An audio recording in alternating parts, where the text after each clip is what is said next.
عليك طه يا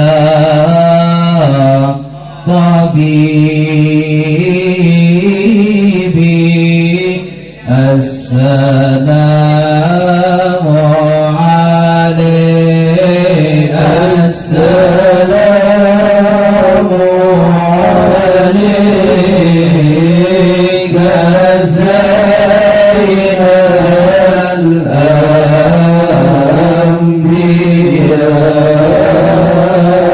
الأنبياء والسلام عليك السلام عليك أحمد يا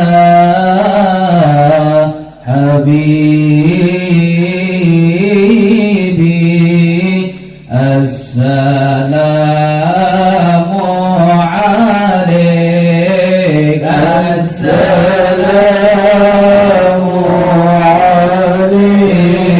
عليك زين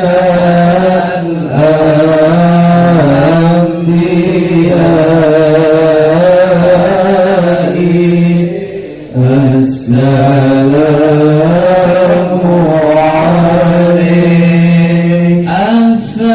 السلام عليك أحمد يا حبيبي السلام عليك السلام عليك زين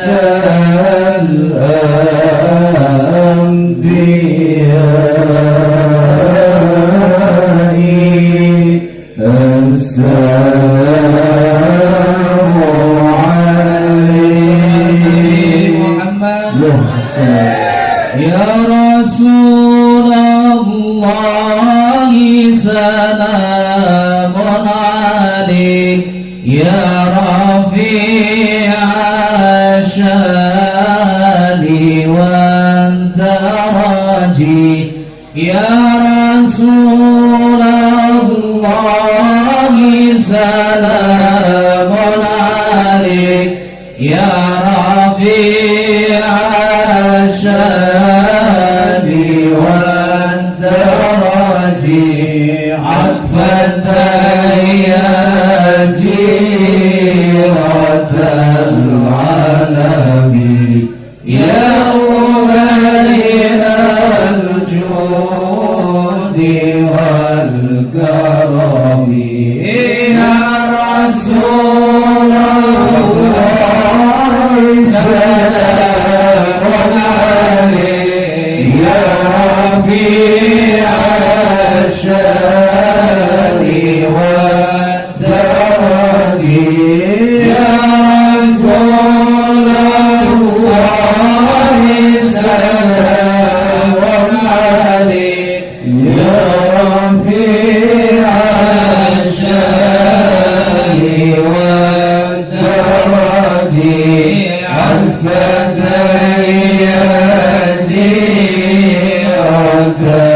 العالم يا أمين الجود والكرم أهل بيت المصطفى الطهور هم أمان الأرض فالذكر أهل بيت المصطفى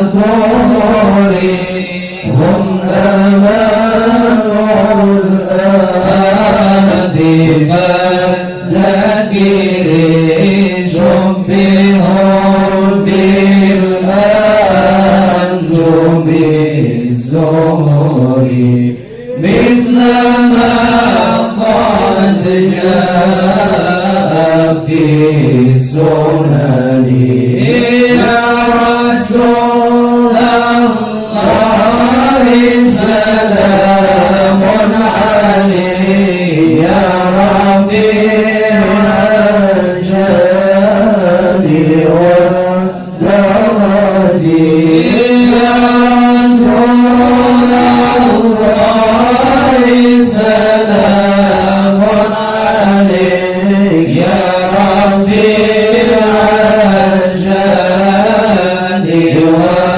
والدرج عن فتياتي رد العالمين يا أهيل الجود والكرم ربي فانفعنا ببركته واهدنا الحسنى بحرمته ربي فارفعنا ببركته واهدنا الحسنى بحرمته وأمتنا في طريقته ومعافاة من الفتن يا رسول الله سلام عليك يا رفيع الشان والدرج يا رسول الله سلام عليك يا رفيع الشان والدرج عفوة جيرة العدم يا أهيل الجود والكرم صلى الله على محمد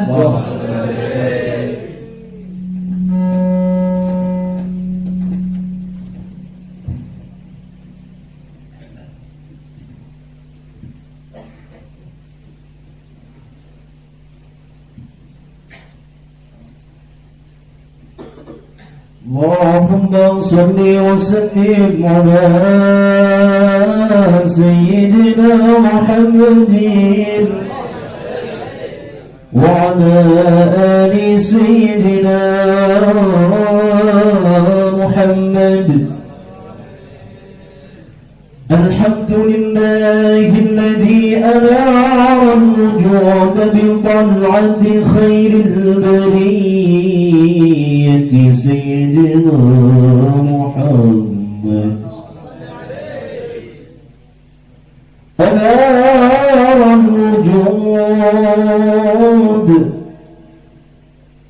بطلعة خير البرية سيدنا محمد عليه الصلاة والسلام.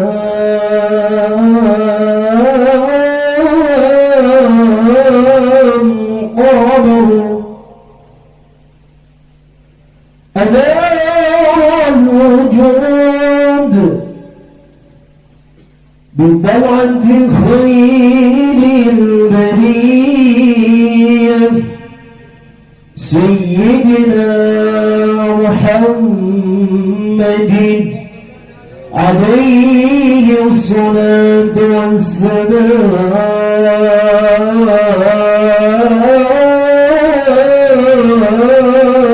قالوا صلى الله على محمد صلى الله عليه وسلم. صلى الله على محمد محمد صلى الله عليه وسلم قمر الهداية حبيبي طبيبي شفيعي قمر الهداية وكوكب العناية الربانية مصباح الرحمة المرسلة وشمس دين الإسلام صلى على النبي صلى الله على محمد صلى الله عليه وسلم صلى الله على محمد صلى الله عليه وسلم من تولاه مولاه بالحفظ والحماية والرعاية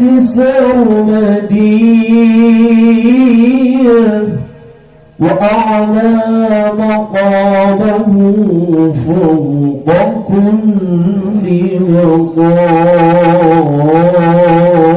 مقام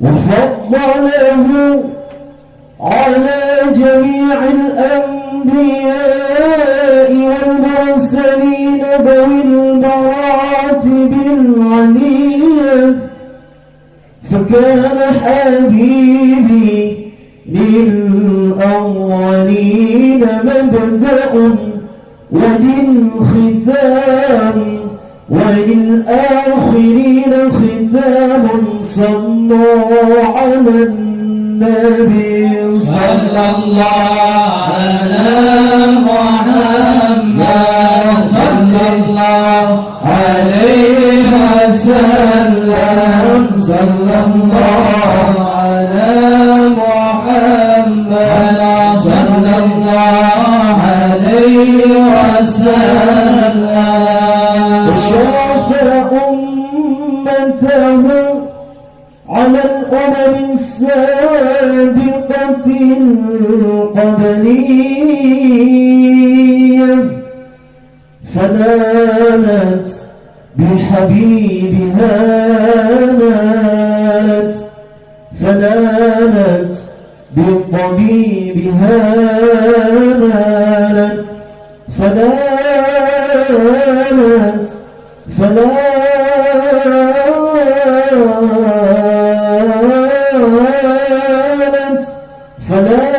بالنبي درجة القرب والسعادة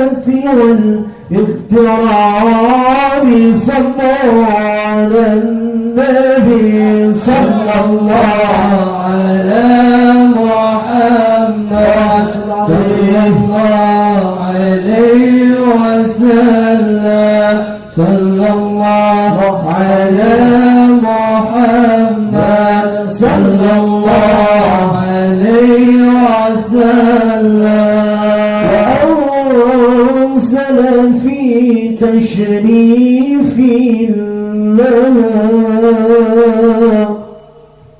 آية قرآنية فقال تعالى كنتم خير أمة أخرجت للناس تأمرون بالمعروف وتنهون عن المنكر وتؤمنون بالله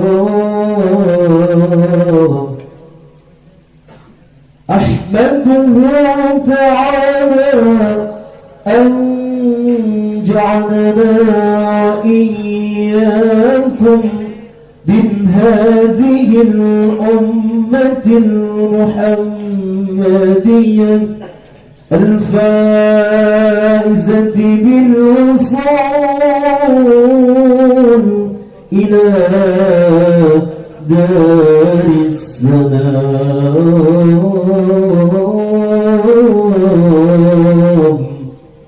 وأشكره على هذه العطية وأسأله العفو والعافية لي ولكم ولجميع المسلمين وحسن الختام. صلوا على النبي طالما أشكى غرامي يا نور الوجود طالما أشكى غرامي يا نور الوجود وأنادي يا ذهابي يا معدن الجود وأنادي يا ذهابي يا معدن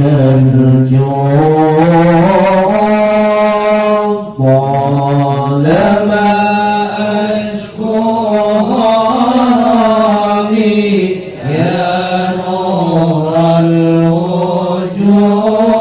الوجود طالما أشكو غرامي يا نور الوجود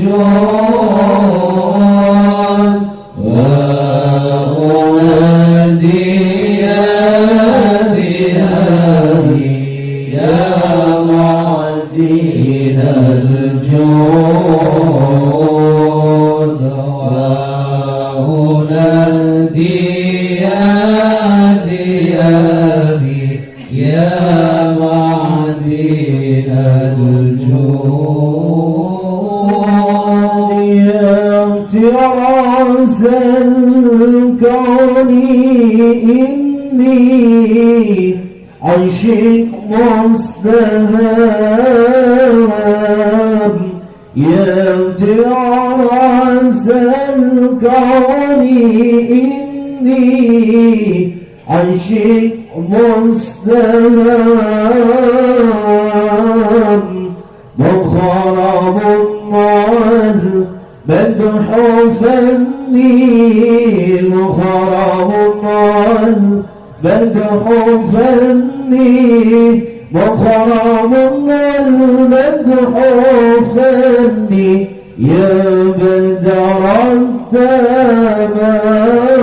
التمام طالما أشقى غرامي يا نور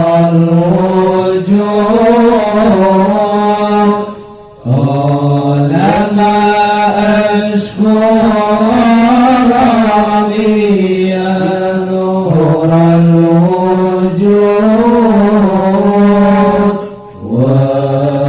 وأنادي يا ذهابي يا معدن الجود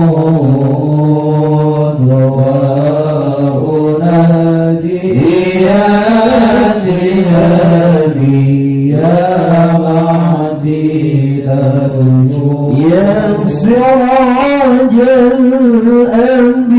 الأنبياء يا عالي الجناب يا سراج الأنبياء يا عالي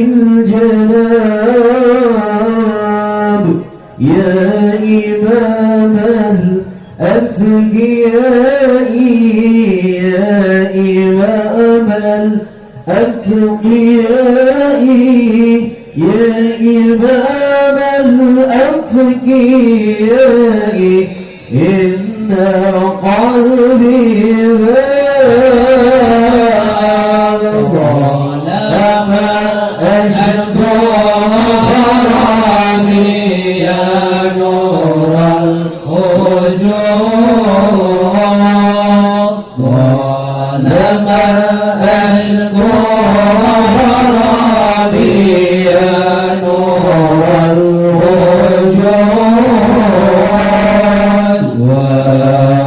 وأنادي يا ثيابي يا معدن الجود وأنادي يا ثيابي يا معدن الجود.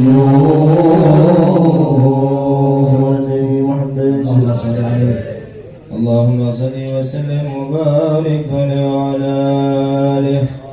الحمد لله الذي هدانا بعبده المختار من دعانا إليه بإذنه وقد ندانا لبيك يا من دلنا وهدانا صلى الله عليه صلى عليك الله بارئك الذي بك يا مشفى حسنا وحبانا وعليك الأزهار معدن سرك الأسمى فهم سبل النجاة هبانا صلى الله عليه وعلى صحابتك الكرام حماة دينك أصبح لولائه عنوانا صلى الله عليه والتابعين لهم بصدق ما هدى هادي المودة هيج الأشجانا صلى الله عليه. والله ما ذكر الحبيب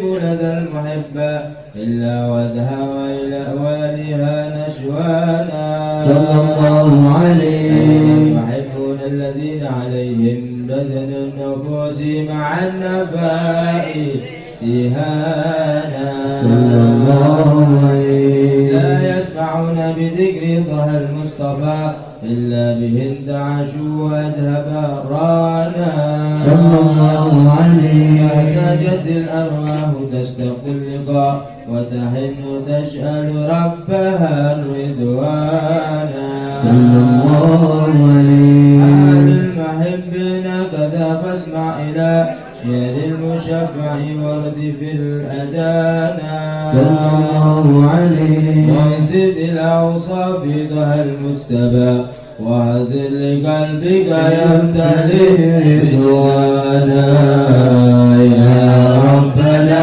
صل وسلم دائما على حبيبك من إليك دعانا. اللهم صل وسلم وبارك عليه.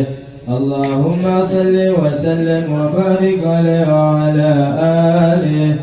نبأنا الله فقال جاءكم نور فسبحان الذي أنبانا صلى الله عليه. والنور طه عبده النبي في ذكره أعظم به من دانا صلى الله عليه. ورحمة المولى تأمل قوله فليفرحوا وغض به فرحانا صلى الله عليه. واستمسك بالعروة الوثقى ومعتصما بحبل الله من أرسانا صلى الله عليه. واستشعرا أنوار من قيل متى كنت نبيا قال آدم كان صلى الله عليه. بين التراب وبين ماء فاستفق من غفلتي أندى وكن يقضانا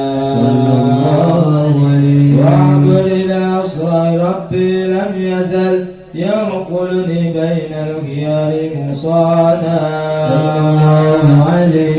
لم تفترق من صعبتين إلا أنا في غيرها حتى بروزي أنا صلى الله عليه. وأنا خيار من خيار قد خرجت بالنكاح الإلهي أصانا صلى الله عليه طهره الله حماه مختارا وما برك مثله إنسانا صلى الله عليه وبحبه وبذكره والنصر والتوقير رب العرش قد أوصانا يا ربنا صل وسلم دائما على حبيبك من إليك دعانا اللهم صل وسلم وبارك عليه وعلى آله يا حبيبنا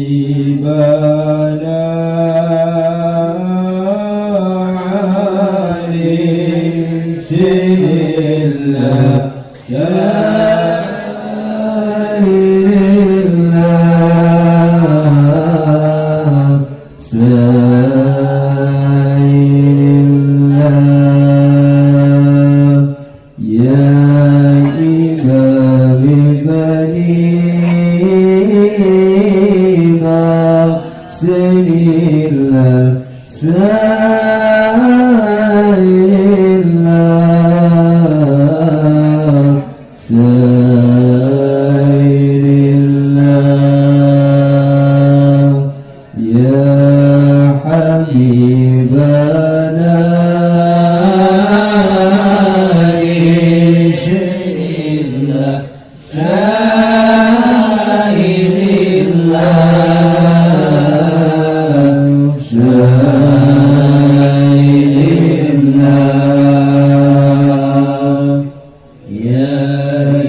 إمام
ومن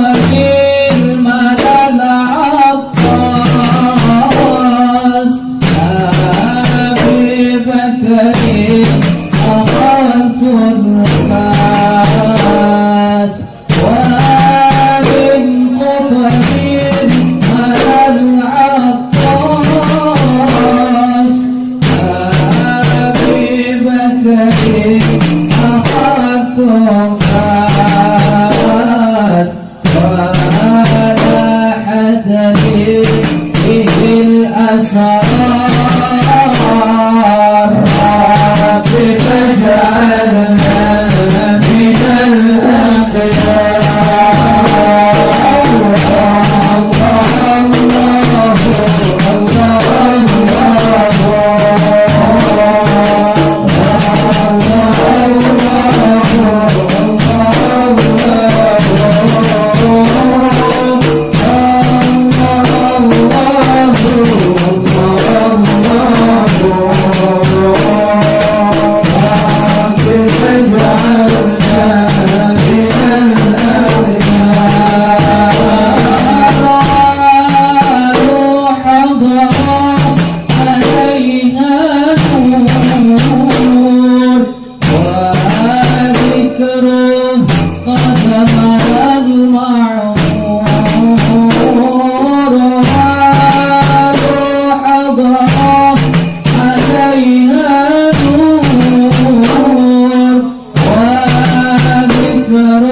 ينادي أيها الأحباب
اللهم صل وسلم وبارك عليه وعلى آله.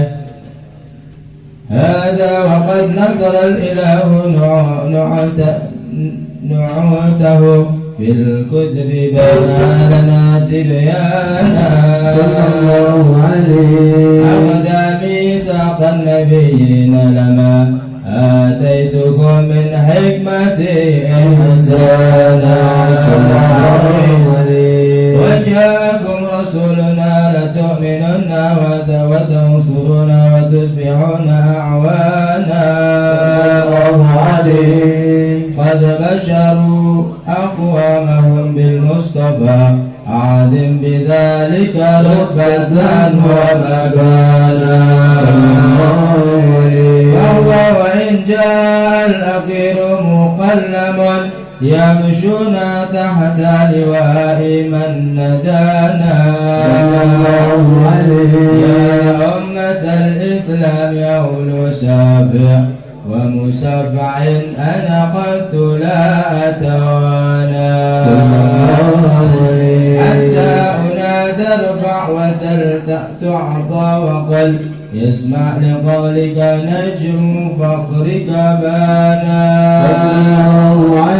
ولواء حمد الله جل بيدي ولا أولا آتي أنا الجنان صلى الله عليه. وأكرم الخلق على الله أنا فلقد حباك الله منه حنانا صلى الله عليه. ولسوف يعطيك فترضى جل من معطي تقاصر عن عطاه نهانا صلى الله عليه. بالله كرز ذكرى واسم محمد كيما تزيح عن القلوب الرانا يا ربنا صل وسلم دائما على حبيبك من إليك رانا اللهم صل وسلم وبارك عليه وعلى آله. اللهم صل وسلم وبارك عليه وعلى آله.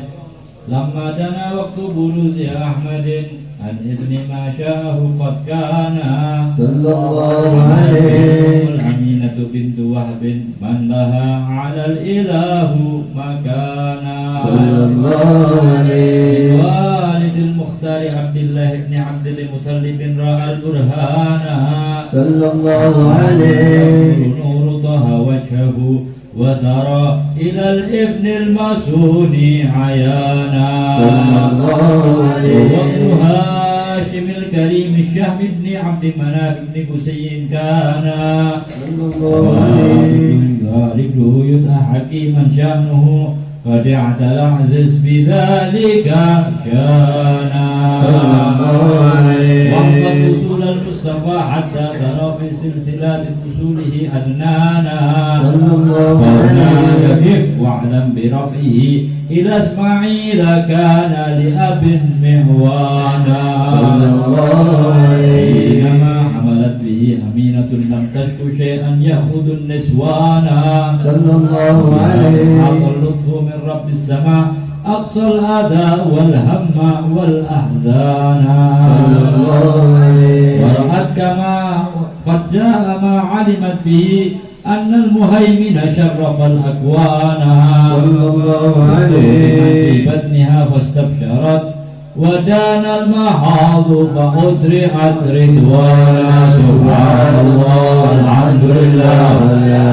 إله إلا الله والله أكبر سبحان الله والحمد لله ولا إله إلا الله والله أكبر سبحان الله والحمد لله ولا إله إلا الله والله أكبر سبحان الله والحمد لله ولا إله إلا الله والله أكبر لا حول ولا قوة إلا بالله العلي العظيم في كل لحظة أبدا عدد خلقه ورضا نفسه وزنة عرشه ومداد كلماته وتجلت الأنوار من كل الجهات فوقت ميلاد المشفع حانا بين الفجر أبرزت شمس الهدى ظهر الحبيب مكرما ومصانا صلى الله على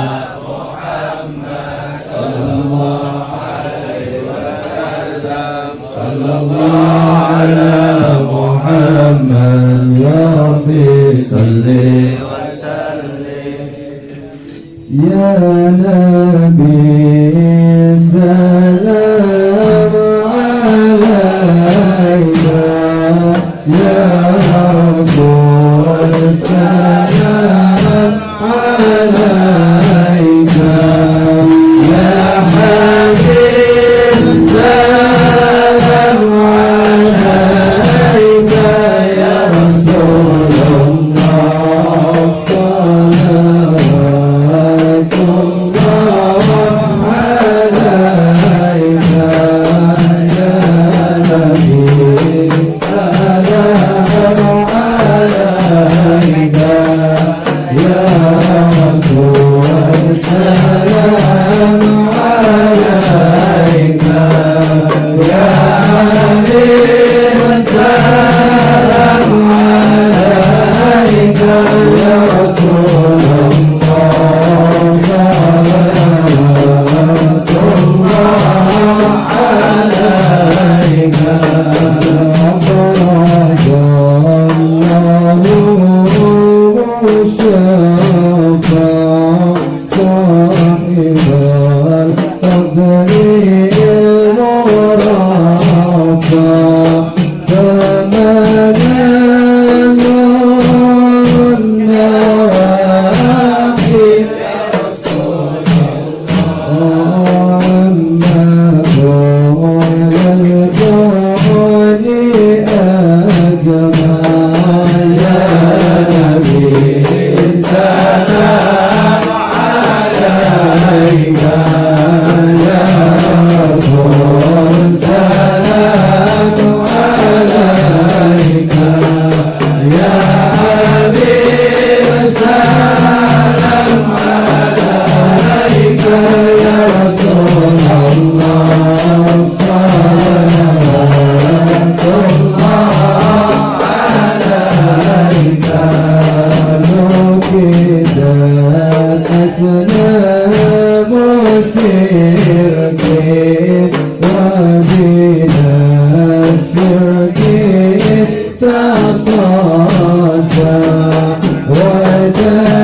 Thank you.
Assalamualaikum warahmatullahi wabarakatuh. Bismillah, alhamdulillah, wassalatu wassalamu ala rasulillah Sayyidina wa habibina wa qurrati a'yunina wa syafi'ina Muhammadin Bismillah wa ala alihi wa sahbihi wa dhurriyyatihi wa man tabi'ahu dahra ba'd. Para habaib kata sangat, semoga kita mendapatkan barokahnya. Alam qadar nadiyin Habib Hamid, Habib Sekar, Habib Syahid, Habib Sa'ad, Habib Sa'ad, para habaib lainnya tidak berbukti yang kita hormati. Ini dalam menikah judulnya numpang keren. Numpang apa? Keren. Kalau kalipun Habib Sekar, serang kita tidak tahu apa-apa, urut sidik orang. Saya ingat ketika dulu Rasulullah SAW karena Mekah kurang kondusif sehingga hijrah ke Yasrib, sehingga Yasrib dinamakan Madinah Munawwarah. Barokai corona di Panjuran Mas kurang kondusif, maka hijrah ke pondok Darut Tauhid. Kalau dulu Yasrib menjadi Madinah Munawwarah, barokah junjungan Nabi Agung Muhammad. Muga-muga pondok Darut Tauhid Munawwarah. Amin.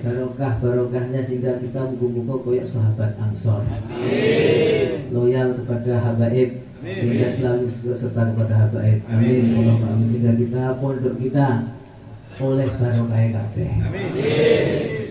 Bejo dunya bejo akhirat. Amin. Mulya dunya mulya akhirat. Amin. Muga-muga bojone ayu-ayu salehah.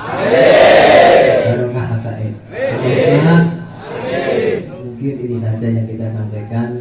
Hanya merupakan singkutet. Pokoknya jaluk ngapura, minta maaf sebesar-besarnya. Tidak tahu apa-apa, orang urut tumpang dalane becek, nggon pojok kuburan. Iya kan? Dhewe gawe acara ngaturi habaib ora wani terus terang. Ambane urung apik kok. Ning krana barokah.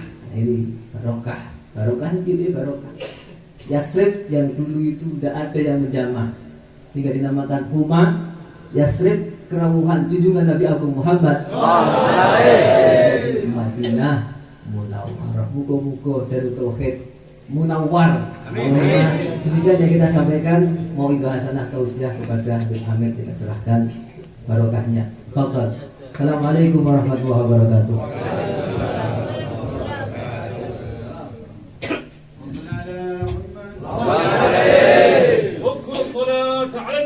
اللهم صل عليه.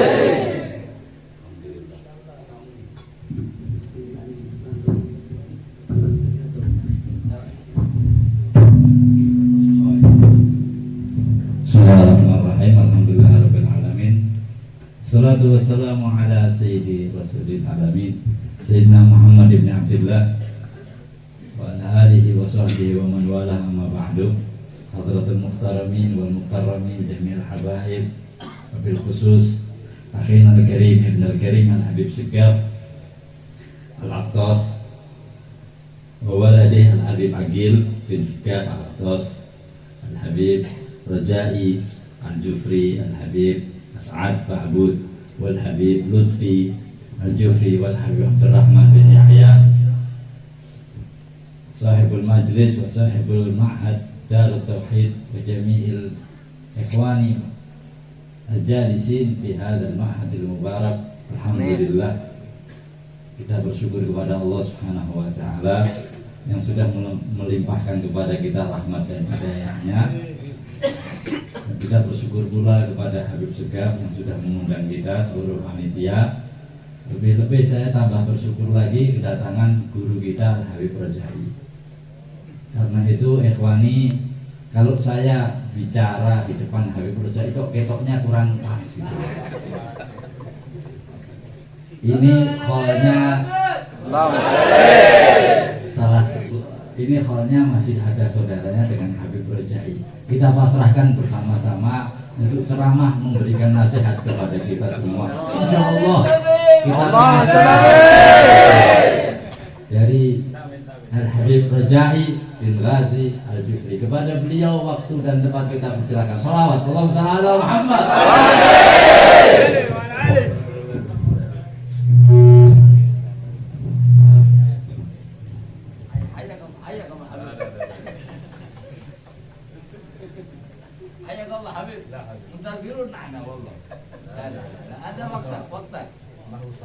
Ada sawah. إذا أنا سيخاف أنا أمرك وأنت لابد تحت الأمر. الله لا ولا قال كل يوم كل يوم تعظيما وتكريما للحبيب الرجائي.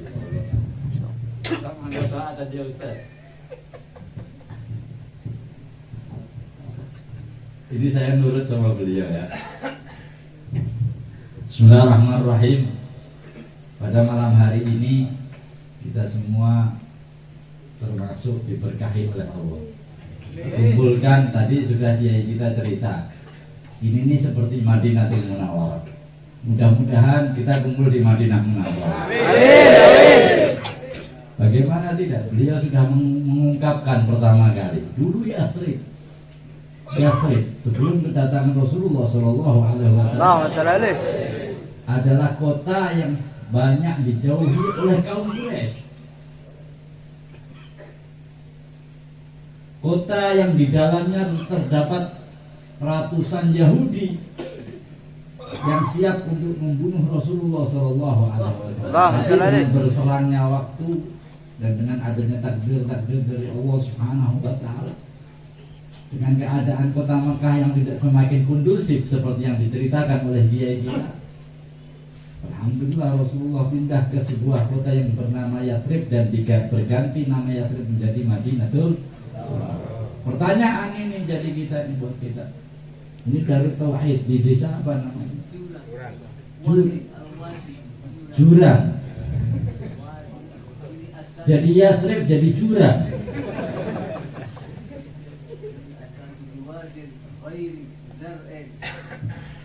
Jurang, bahasanya jurang. Jurang. Dulu Rasulullah sebelum pindah Madinah itu namanya Yathrib. Ini sebelum ada Habib Segaf dan adanya acara pada malam hari ini namanya jurang. Besok namanya apa? Tinggal tanyakan sama petugas ya. Munawar diganti Munawar. Kalau enggak Atos. Ajib. Allahumma shalli ala Muhammad. Allahumma shalli alaihi. Ini berkah semuanya. Dulu ya Rasulullah pindah dari kota karena keadaan di kota Madinah kurang kondusif. Sekarang pancuran ya Beb ya. Pancuran Mas kurang kondusif. Karena di situ ada corona. Tapi insya Allah semuanya pasti ada termasuk di antara hikmahnya berkumpulnya kita di tempat ini. Allahumma shalli ala Muhammad. Nama pondoknya nama pondok yang mempersatukan umat, Darut Tauhid. Nama pesantren yang mempersatukan umat. Yang namanya umat itu bukan memandang daripada anak cucu Rasul saja atau seluruh, tapi seluruhnya. Ya anak cucu Rasulullah, yang bukan anak cucu Rasulullah disebut asalkan mengucapkan kalimat syahadat asyhadu an la ilaha illallah wa asyhadu anna muhammadar rasulullah, dia adalah umatnya baginda Nabi Muhammad. Allahumma shalli alaihi. Wa hadhihi lailah, dan malam ini adalah malam khol. Acaranya kata Habib Segaf ini berbicara masalah khol. Nah, saya termasuk orang-orang yang mengikuti perintah ini ceritanya. Dari sini tadi perintah tentang masalah munawar. Ini tadi Habib Rojai memerintahkan kita untuk berbicara. Ini Habib Segaf berbicara, Bib tolong berbicara tentang masalah. Mudah-mudahan kalau mengikuti perintah orang-orang yang soleh, insya Allah kita digolongkan orang yang solihina walastu minhu. Katanya Imam Syafi'i, uhibbus solihina walastu minhum, la'ali an anala minhumus syafa'ah. Aku bukan orang soleh, tapi aku termasuk dari pecinta-pecinta orang soleh. Pecinta dalam arti kata menurut apa kata mereka, mengikuti apa kata mereka. Ini namanya pecinta. La'ali an anala minhumus syafa'ah. Mudah-mudahan kalau aku mendapatkan syafaat dari mereka, orang-orang soleh, dari kiai kita, dari Habib Segaf, dari Habib Rojai, dari Habib As'ad, dari Habib Lutfi, dari Al-Habib Agil, Al-Habib Abdul Rahman. Mudah-mudahan saya dapat syafaat dari jenengan-jenengan ini muta'allimin, kathir muta'allimin alladhi yata'allam fi hadzal ma'had. Kathir, kam jumlah tuh? Wallahu akbar. Mi'atain. Banyak warijal, Allahumma shalli ala Muhammad. Allahumma shalli alaihi. Mudah-mudahan saya dapat syafaatnya dari jenengan-jenengan ini, Masya Allah. Banat warijal. Aktar banat wala aktar rijal. Aktar banat.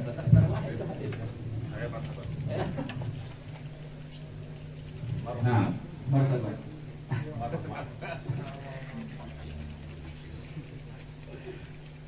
Alhamdulillah. Khal ini adalah memperingati atau mengingat kembali orang yang telah wafat. Seperti sabda baginda Nabi Muhammad SAW, "Qulu mahasina mautakum." Artinya sebutkan, ingat kembali kebaikan-kebaikan daripada orang-orang yang telah meninggal dari antara kalian. Apalagi kalau yang kita ingat dan kita peringati adalah orang-orang tua kita. Meskipun kita belum tahu secara keseluruhan 100% bagaimana kehidupan orang-orang tua kita. bagaimana keadaan orang tua kita zaman dahulu. Kalau mereka orang tua kita tergolong daripada orang-orang yang terpilih min auliyaillah, mereka tentunya memiliki manaqib. Mereka tentunya memiliki biografi, yang mana biografinya bisa dibaca dan ditelaah serta dipelajari oleh anak cucunya. Tapi kalau orang tua itu tidak memiliki, bukanlah orang-orang pilihan, orang-orang biasa, hanya segelintir orang yang mengetahuinya. Cerita demi cerita akan disampaikan. Ikhwani, acara khol semisal ini sudah ada sejak zaman dahulu. Dan pertama kali di Indonesia, yang pertama kali mengadakan adalah di Kota Tegal. Khol Kota Tegal siapa? Nah, itulah orang yang pertama kali di kholi di Indonesia. Acara itu dan acara semisal ini dapat kita petik daripada hikmah-hikmahnya. Hikmahnya apa? Kita mengetahui bagaimana sejarah, bagaimana langkah dan suri tauladan yang bisa kita ambil dari orang-orang tua kita. Banyak sekali orang-orang yang mengadakan khol hanya sekedar untuk birrul walidain. Itu sudah baik dan itu sangat baik, bahkan dianjurkan. Tetapi apabila lebih indah lagi, apabila dapat memetik daripada perjalanan kehidupan mereka. Beberapa ulama apabila mereka khol orang tuanya, mereka menuliskan biografi dan perjalanan kehidupan orang tuanya, serta mengambil cerita-cerita kebaikan mereka. Dicontohkan khol Solo, Al-Habib Ali bin Muhammad bin Hasan Al-Habsyi. Ada pembacaan manaqib. Kan Al-Habib Ali terus kemudian diterjemahkan. Khol Habib Soleh Tanggul, begitu pula. Khol Al-Habib Abu Bakar bin Muhammad As-Segaf, begitu pula. Khol Simbah Kiai Khalil Bangkalan, begitu pula. Khol Simbah Kiai Khalil Sidogiri, begitu pula. Disebutkan, diceritakan. Dulu beliau seperti ini, dulu beliau seperti ini, dulu beliau seperti ini. Cerita ini bukan sebagai bangga-banggaan, tapi cerita ini disampaikan kepada muridnya, kepada anaknya, kepada pengikutnya, dan orang-orang yang ikut khol untuk mereka dapat mendengar bagaimana kehidupan mereka, sehingga dapat memetik sari-sari keteladanan mereka. Ini yang diperlukan. Ikhwan, kita hidup di tahun-tahun ini. Sedikit sekali daripada saudara-saudara kita yang mengetahui bagaimana manaqib ayah-ayah mereka, manaqib orang-orang tua mereka, bahkan manaqib guru-gurunya sedikit. Karena apa? Mereka cuma mendengar kemudian menyimpan, mendengar dan menyimpan, tidak menceritakan, tidak menuliskan. Kalau memang diceritakan, hanya diceritakan kepada anaknya. Lihat perjalanan orang tua zaman dahulu.